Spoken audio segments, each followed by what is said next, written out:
कर रही हैं वो इस समय व्यस्त हैं। कृपया थोड़ी देर बाद कॉल करें। Aryan studio Ara presented by Tiku Pathak. दिहल मोबाइल हमर वापस लौटा दे, करेली के करा से बात तू बता दे। दिहल मोबाइल हमर वापस लौटा दे, करेली के करा से बात तू बता दे।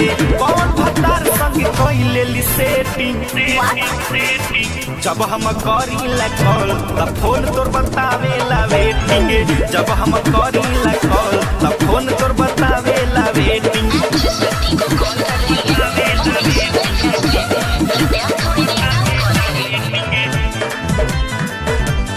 फोन तोर बतावेला वेटिंग।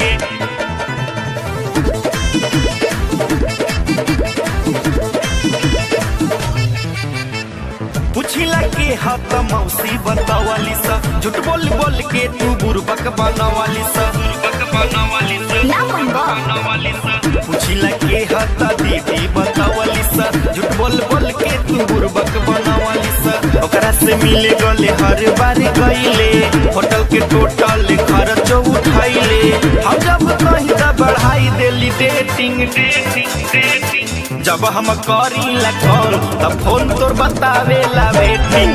जब हम करीला कॉल तब फोन तोर बतावेला वेटिंग। फोन तोर बतावेला वेटिंग, बतावेला वेटिंग। फोन तोर बतावेला वेटिंग। फोन करके हमसे करावेलिस इजी, दिन भर रहेलिस दूसरे में बिजी। फोन करके हमसे करावेली इजी, हर घड़ी रहेली दूसरे में बिजी।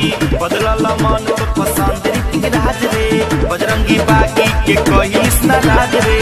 जान गई अब नहीं करबी तू चीटिंग।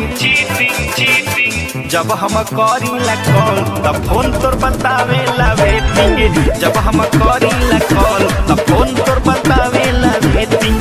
दिहल मोबाइल हमर वापस लौटा दे, करेली के करा से बात तू बता दे। कौन भतार संग कोई लेली सेटिंग। जब हम करीला कॉल तब फोन तोर बतावेला वेटिंग। जब हम करीला कॉल तब फोन तोर बतावेला